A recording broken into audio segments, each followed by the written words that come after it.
public session. Thank you. Good morning, everyone. We're starting our February 15th commission meeting. We're in public session at this time. I'm going to call the meeting to order and ask for a motion to approve the January minutes of the public session. Motion made by Commissioner Braun. Is it second? Second. Seconded by Commissioner McCarthy, I believe. All in favor, please say aye. Aye. Okay. I think you can call opposed. Any opposed? Any abstentions? Commissioner McCarthy abstain, and I think the second was actually Commissioner Weissman. He's abstaining, Andy. We established we have a quorum. We're good. So motion carries. On to the next item on the agenda, report from staff, operations update. Who's presenting? I will handle that. The operations report for the month of January is attached at tab B. Another extremely busy month for commission and staff, as reflected in the data. You'll see a significant number of inquiries and requests coming through the ethics group. Investigations are active, lobbying, FDSs, etc. With respect to training compliance, we have issued a reminder to all ethics officers to anticipate an increased need for training this year. That's because the training requirement was initiated in 2013, and it started a 3-year cycle. So the majority of FDS filers will require training this year. So again, we expect the numbers on that to be up, both for us and for the individual agencies. With respect to the new amended adjudicatory proceedings and appeal process amendments to the regulations that were adopted at the last meeting, they were adopted on an emergency basis and will remain in effect for 90 days. At the same time, the rulemaking was published in the State Register. That took place on February 9th. And the public comment period on those will run until April 10th. So they'll be coming back to the Commission for further consideration at the April meeting. Any questions? Yeah. Yeah, on the regulations, you'll keep us apprised of comments that come in during, between now and April?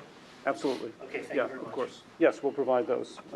So far, I haven't seen any comments, but I'm hopeful that we will receive comments, and we will certainly distribute them to the Commission. Anything else? Unless there are questions, no, that's it for the staff report. All right, moving on to new and other business. Former Governor Cuomo's executive order 202.6. Who's presenting on that? Monica? Chair, it's Monica Sam. As the Commission ordered at the last meeting, the Jacob has served a subpoena upon the Chamber for the records that were requested. We served that subpoena on February 7th. It's returnable to the Commission on February 28th. We do anticipate that they may need additional time to respond, so we will keep the Commission apprised, but that's the status. Any questions on that? Questions, moving on to the proposed resolution by Commissioner Fisher. Commissioner Fisher, you want to present it? Yeah, thank you, Chair Nieves. In early September, I spoke with members of the Commission senior staff about my interest in amending our Code of Conduct to install what I would describe as guardrails to ensure our independence from outside influence by whomever appointed us to this Commission. When I was appointed in 2011 to a newly formed public authority, the Syracuse Regional Airport Authority, I received training from the authority's budget office that emphasize the importance of being willing to act independently of outside influence, even if that meant acting contrary to the wishes of the individual or governmental entity that appointed me to the new airport authority. When I received my training for this commission in January 2019, it did not include the same information about retaining independence when voting.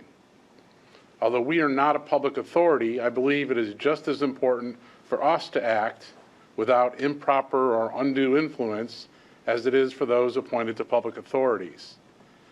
A copy of the draft resolution amending the guidelines in our code of conduct was included in the printed meeting materials that we all received on Thursday. You'll find it behind tab C. This amendment to our code of conduct requires each commissioner to provide notice to our fellow commissioners and our executive director of any communications, direct or indirect, with his or her appointing authority regarding anything that might reasonably come before us for action. My proposed amendment would increase the transparency of the actions taken by the Commission and increase public confidence that we are not being improperly or unduly influenced by our respective appointing authority. I would like to thank Chair Nieves for his willingness to allow me to bring this to the Commission today for your consideration. Any comments or questions towards the resolution, Commissioner Grossman? First of all, I think this resolution is an excellent idea. I'm looking at the second whereas clause that refers to a position of or relationship with any third party, yet the resolved clause only requires reporting with respect to the appointing party. I wonder if, as a friendly amendment, there should be a reporting if there was any attempt to influence a commissioner from any third party, that it should be reported, whether it was from the appointing authority or not, sort of encompassing everything that the second whereas clause contains. Commissioner Fisher? Sure, I'd be happy to entertain that. I'd be interested in listening to General Counsel Stam's opinion on, I would not want it to apply to fellow commissioners. I think we should and do at times speak to one another before a vote. I think we also at times seek counsel from staff about what the implications will be of some sort of a vote. So I don't know how we limit it so we don't cut ourselves off from talking to one another or talking with senior staff, which I think is proper to do. If I can suggest, I agree with that entirely. If I can suggest that we say to any party outside of the commission, or outside of the commission members or staff. That sounds good to me. You're looking to the amendment as stated by Commissioner Jefferson. Any comments? Vice? Chair, Commissioner Weissman has his hand up. Oh, I'm sorry. Commissioner Weissman. Thank you very much, Chair. I'm not going to speak to the merits of the resolution. I'm going to speak to some institutional issues that we have suffered over the years, and I'm going to try to keep the example short. And so I'm only going to use 3 of them. The first one goes back to the first executive director, who stated that the governor told her that she could do what she wanted when she took over the commission. I think history proves that that became a two-way street. Our second executive director, upon leaving, parachuted 3 lawyers into this commission, one of whom became the highest paid staffer on the commission. The interesting situation there was that it took this commission a number of months to approve an organizational chart and a staffing plan, and along at that time there was a protocol developed so commissioners would learn exactly what was going on, especially with the appointment of high-ranking staff. None of this actually occurred. These people showed up. They eventually left. One was slated to become the executive director, but obviously that occurred from an outside influence. The third issue related to a matter which I cannot discuss publicly, but I can tell you that a majority vote was taken on a matter, and which 8 commissioners took a position approving. And during that period of time, staff was busy writing the minority, defending the minority position, while commissioners were drafting the majority position. So I'm a little troubled by the fact that this doesn't address issues relating to staff, because we have continually had those issues. I'm not going to point to anybody sitting at the table at the moment, but it's an institutional issue, and I think it needs, if we're going to be addressing improper influences, we need to address it within the scope of this resolution. And finally, on a different matter, and Sandy, this is not aimed at you, but the last time I looked at the statute, commissioners don't report to the executive director. So I think as a fundamental matter, there needs to be a restructuring as to how this is going to take effect, if at all. Thank you very much, Chair. Commissioner Braun. I think it's of utmost importance that this commission act independently and with transparency to the extent we're able to act transparently. As we all know, our hands are somewhat tied, partially appropriately by the enabling statute, which doesn't allow us to reveal confidences. I wanted to say one thing for the record, which is that I was appointed about a year ago by the Speaker of the State Assembly, Carl Hastie. To my knowledge, I've never met him or spoken to him, nor anybody from his staff, except when I was appointed, I spoke to one of his councils maybe about 3 times in terms of getting myself appointed. I just want to say for the record, and to their credit, I've never been contacted by Speaker Hastie or anybody on his behalf or any third party to try to influence me, and that's the way it should be. No marching orders. We should be acting independently, and I certainly have, and this resolution upholds that as a policy of the Commission, which is what it should be. Well, it's really all I have to say. Thank you. Commissioner Yates. Nobody would argue with the proposition that there should be no communication at all, 0, between anybody in the outside, especially appointing authorities, when we're making any decision that requires a vote of the propriety of action of any officer or employee. That's clear. So let's make it 100% clear. Independence, we're all for it. No communication regarding an investigation, we're all for it. The problem with this resolution has nothing to do with the intent. It's well intended. But you know, we all know, that there's been a confidentiality subcommittee that's been meeting for about 2 years, and it hasn't resolved, it's never completely resolved, some important issues, and this resolution by the poor drafting actually replicates some of the confusing language that we had in the statute that we've never resolved. In particular, it says that it talks about any matter pending. There's no communication regarding any matter pending.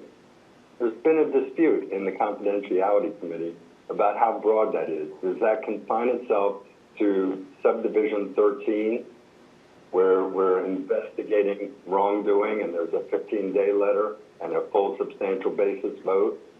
I think there we had and everyone would agree that that's confidential, and the statute says that it's confidential.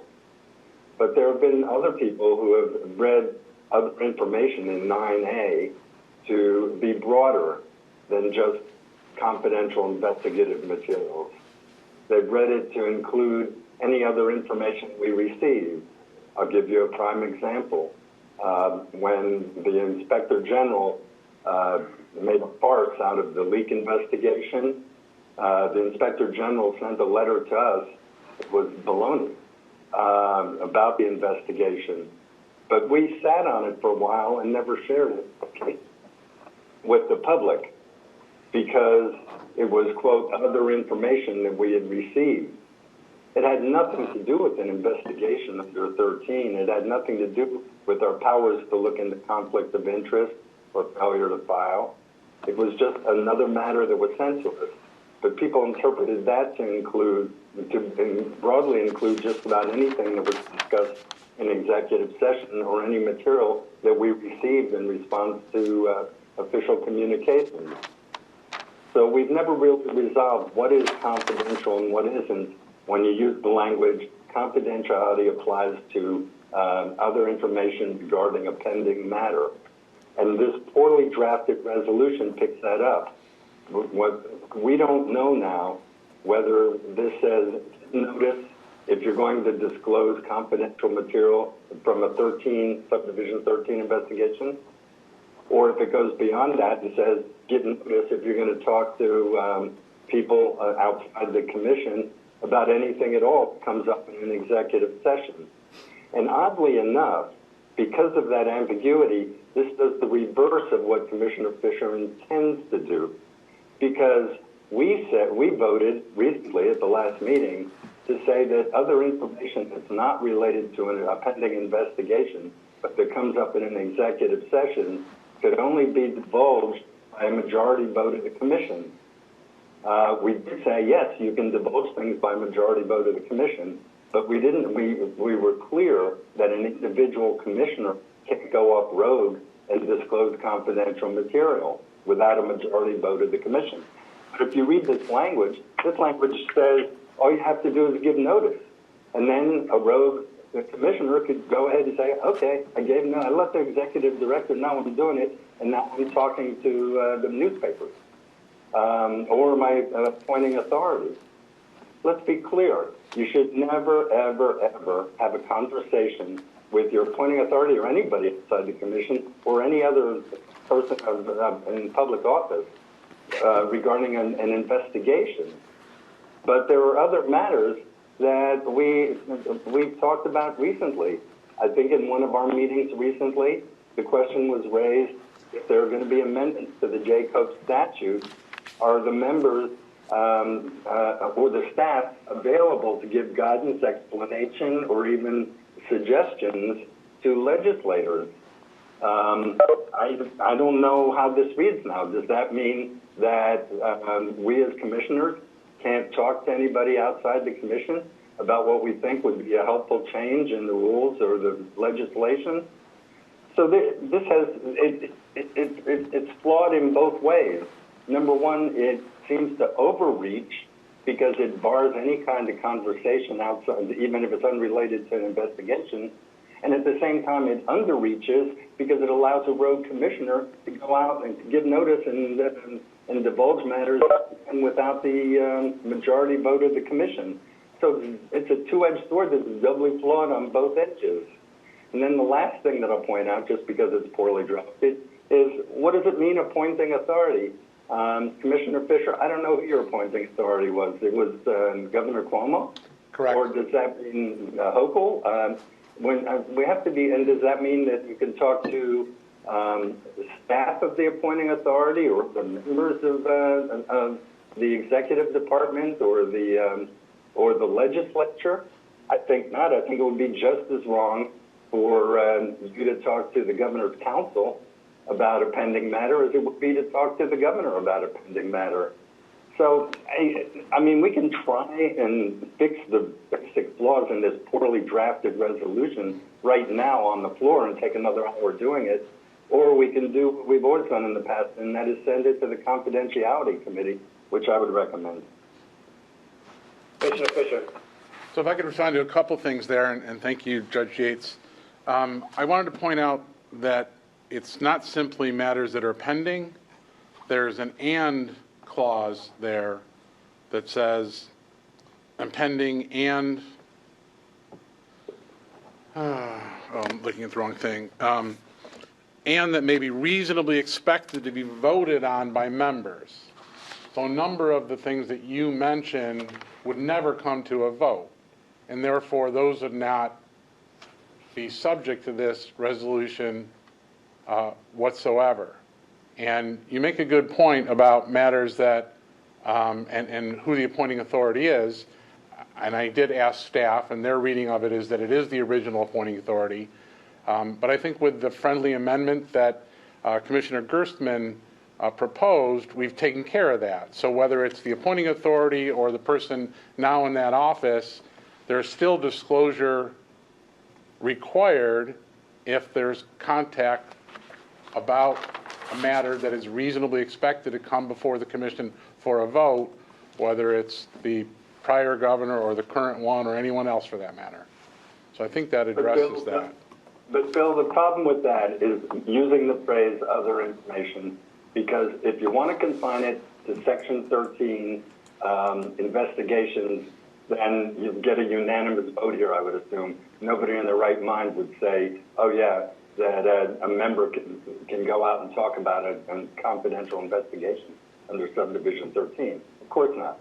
And I think that's probably true also of 16, if you wanted to limit it to outside activity requests, because they're going to come to a vote. But as you know, we've gone through a tumultuous time over the last year in trying to resolve what requires a vote of the commission as compared to what staff can do. And if you're telling me that I have to think about the potential future that a matter, which is not an investigation under 13, is a matter that might come to a vote in front of the commission that's discussed in executive session, then that's way, way too broad. And I'll give you a couple of examples. The classic example is the referral to the Attorney General of several matters. They're discussed in executive session to a large degree, and then we take a vote. The regulations that we recently amended are discussed in executive session, and we take a vote. There are a lot of things that are discussed privately, and then we take a vote. I'm okay with the resolution that we adopted last month, and that is if there's a majority vote of the commission, then and taking into account all the factors, the public interest we talked about, fine. But this supersedes, this gets in the way of the resolution we passed last time. It needs to be reconciled, and I ask that you put it off for a month, send it to the Confidentiality Commission, and let us make it clean. Other comments, Commissioner Jacob? Having moved on the confidentiality matters last week, I assumed that we were making a lot of progress going down that path. We are now creating two paths: rules of conduct and regulation. We are awaiting comments on the regulations, and we're now proposing changes to our rules of conduct that inevitably, as Judge Yates has pointed out, impact on what we did last week. There is no reason to go down different paths and then having to check each one of them on the issue of what is confidential, what kinds of communications can take place. We ought to stay along a single path. I will say that if this is delayed to a committee meeting, and I say it now. Two paths confound. They confuse. There ought to be a single, exclusive set of rules dealing with confidentiality and communications with persons outside the commission. The inordinate focus here on appointing authority is obviously a response to what's appearing in the media. I, for one, have never spoken to my appointing authority. I don't know Speaker Hasty. I have spoken to his counsel, as Commissioner Ron has pointed out, in connection with my appointment. Apart from that, I've never called. I have no communication. If others wish to make the same statement, they're free to do so. But I have no reluctance to make that statement.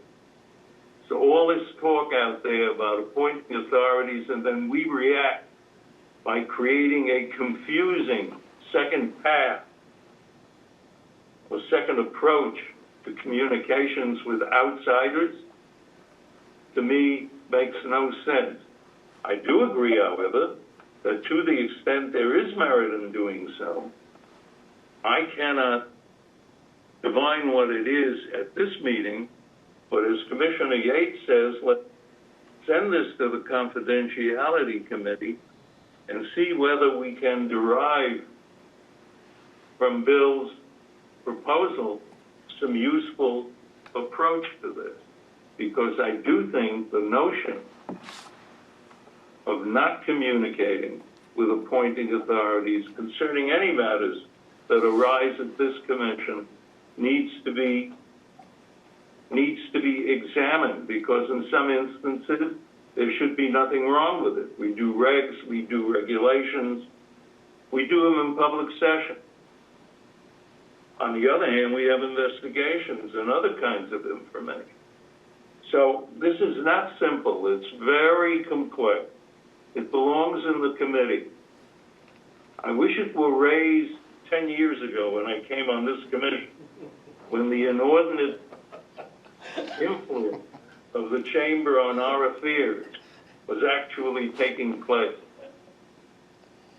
So it's not too late.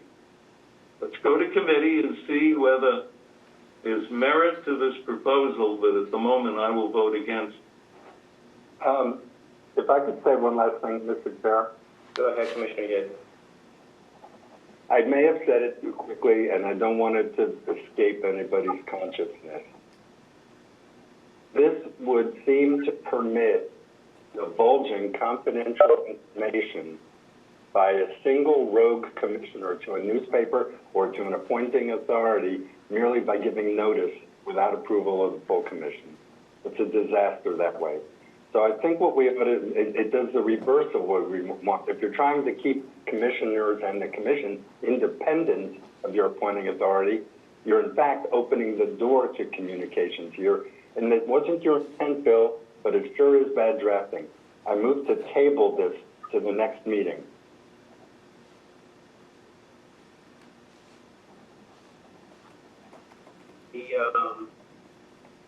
Any other comments?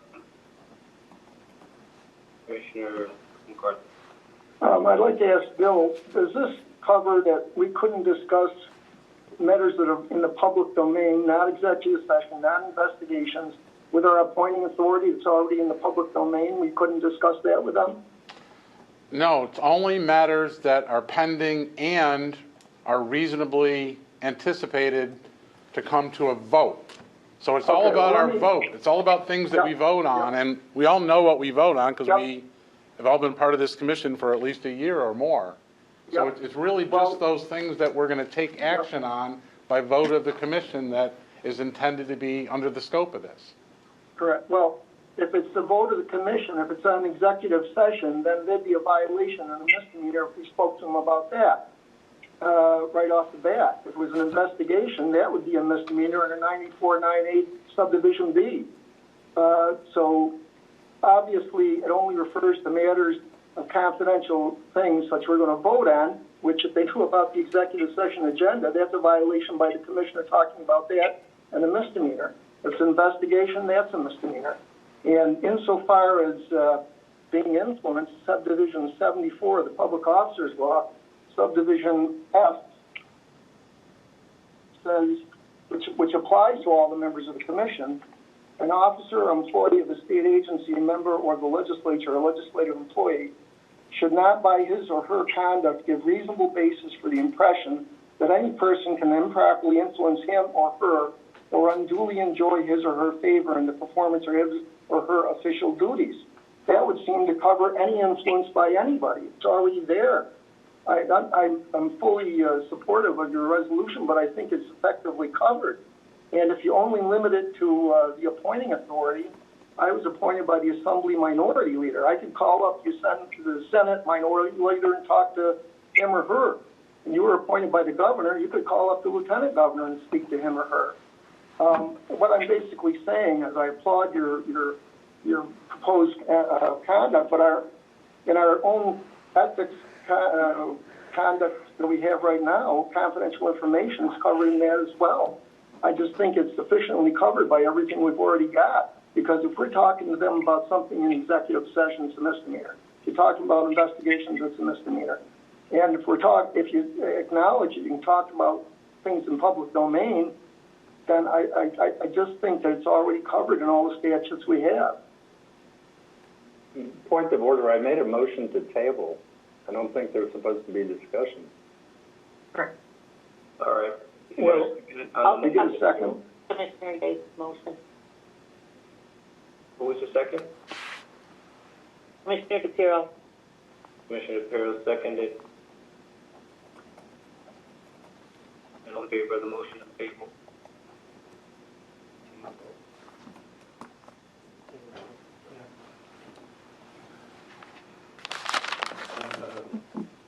McNamara, Gersman, Hinrichs, Levine, I just see it. DePiero, thank you. McCarthy, Yates, Jacob, Braun, Brown. All opposed? I have, in opposition, I have Nieves and Fisher. Any abstentions?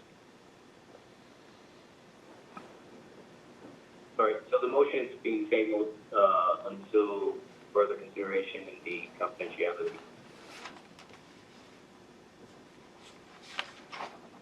All right. Moving on the agenda. Point of order, that wasn't the motion. The motion, Jim, was to table to the next meeting, correct? You're right. All right, but in the meantime, I'll direct the staff to schedule a confidentiality meeting.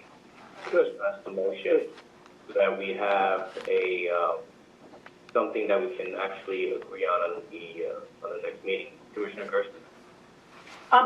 Mr. Chair, in addition to some of the excellent points that have been raised, particularly by Judge Yates, I want to add, however, that we are not only looking at commissioners that themselves leak, that themselves approach their opponent, their appointing body, or anyone else.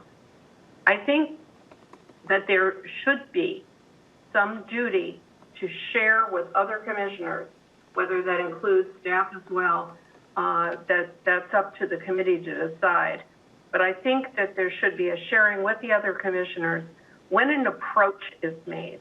I think that that's fair for the commission to know that.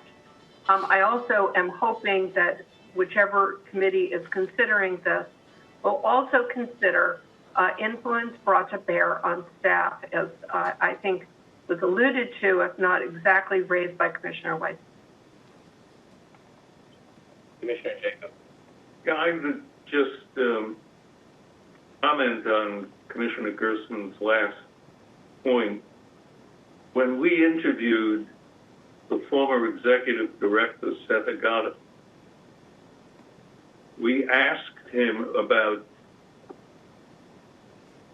contacts by the chamber with the executive director.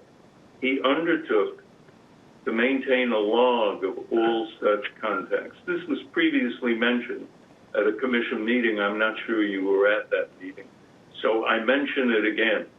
Our former executive director undertook to maintain such a log, whether he implemented what the contact was about, carried it out, didn't carry it out. If there was contact, he maintained the log. That's my recollection. Those who were here at the time can tell me whether I'm accurate or not. So, Norman, you're absolutely accurate. thank you, Jewett. So you make a good point, Commissioner Kirsten. You make a good point. It's not just who, what, when, was it implemented? Contacts should be recorded, and they should be available to the commission and commission members and staff if they are made. All right. And he carried through on that religiously because we would ask often at meetings. Once upon a time. Okay. All right. That will be something we'll discuss in the confidentiality committee meeting.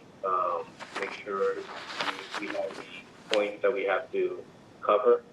And I would ask the Executive Director Berland set that up within a few weeks. Yes, Right. we'll do.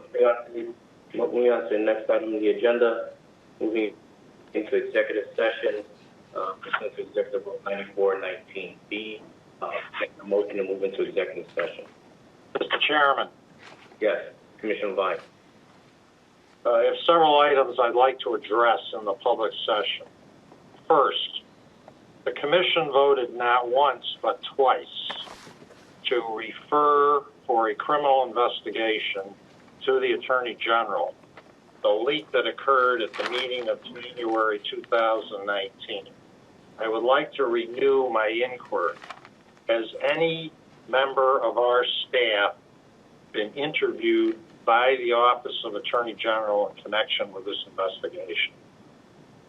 At that point, I think that's going to be a matter we're going to discuss in executive session. I think there's some communications that we want to let all the commissioners know as to what the results have been with our communications with the Attorney General.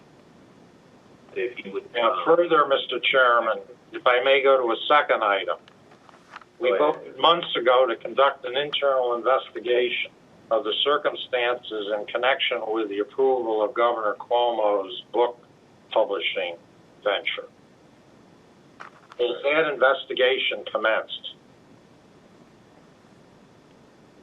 Commissioner Staff, is that something you can discuss in the public session, or do we have to go into executive? Well, the way that Commissioner Levine has phrased the nature of the inquiry is not what I understand that the public statements have been in connection with the inquiry and the attention of outside counsel.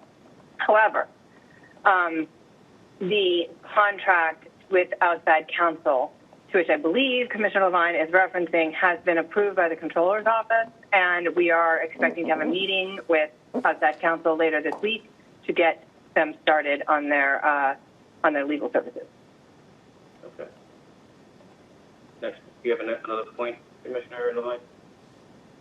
Well, you referenced communication with the Attorney General. Then I assume that there's going to be a discussion about the legal action with respect to the book royalty in executive session. Well, I'm not sure if it's going to cover all those things. Is it? Okay. All right. Hey, I want to repeat, Mr. Chairman, go ahead. if I may reiterate for emphasis. It is my view that matters that are discussed in executive session that are already in the public domain are not thereby deemed confidential. And I strongly urge that whatever disposition occurs today is then discussed in the public session. Thank you. All right. Is there a motion to go into the executive session? Unless there's any other comments, questions? So moved. By Commissioner Brown, second. And All in favor, say aye. Aye. Aye. Any opposed? Opposition? Commissioner McCarthy is in opposition? Any abstentions? All right, I believe that carries. Yes, motion carries. Please stand by.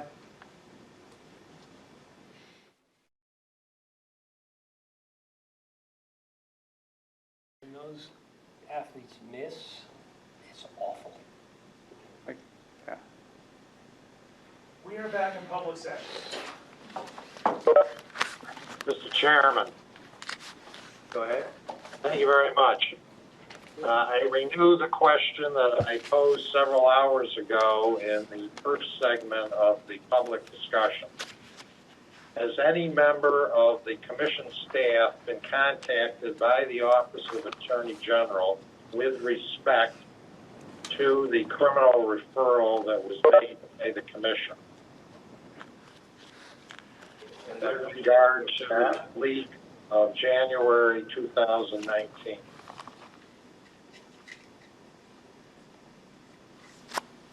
Executive Director Berlin. Yeah, to our knowledge, that has not, there has been no such contact. Thank you very much, Mr. Chairman. Okay. Monica? Sure. During executive session, the commission discussed matters related to litigation and personnel. The commission approved informal guidance pursuant to Executive Law 9416. The commission commenced one substantial basis investigation. The commission approved one substantial basis investigation report and settlement agreement. The commission authorized steps in several investigative matters, closed two matters, and discussed several other investigative matters. Thank you. I have a motion to adjourn the meeting. Motion made by Commissioner DePiero, second by Commissioner McCarthy. She missed. All in favor, say aye. Aye. Aye. Any opposed? Any abstentions? All right, motion carries. Have a good day, everybody. Thank you. Everyone be well. We're going to